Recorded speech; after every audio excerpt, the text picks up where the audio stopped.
Easy way to transfer video playlist on Watch Later without installing applications and using Polymer.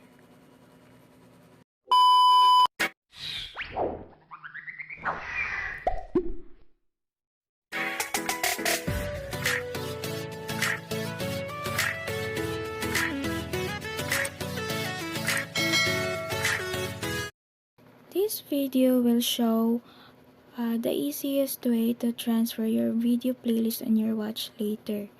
So, once you click the link of your video playlist, it will direct to a browser. Once opened, you just click the play all. And once click and it's now playing, on the lower portion of your videos under the accounts or the channel, choose any videos that are not included in your playlist and you must remove only once done.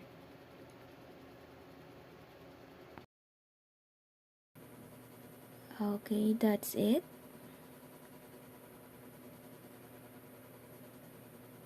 And then there is a 3 dots on the right corner. You click it and tap the add queue.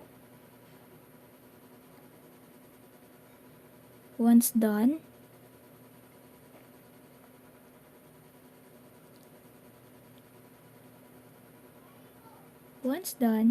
you must click or tap the save.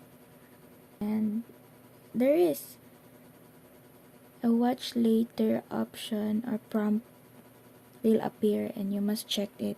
And there is it. Your videos, all videos are transferred directly to your watch later. Alright, that's the easiest way to transfer your playlist videos on your watch later. Hope you like it, guys. Please like and share and subscribe for more videos. Thank you for watching.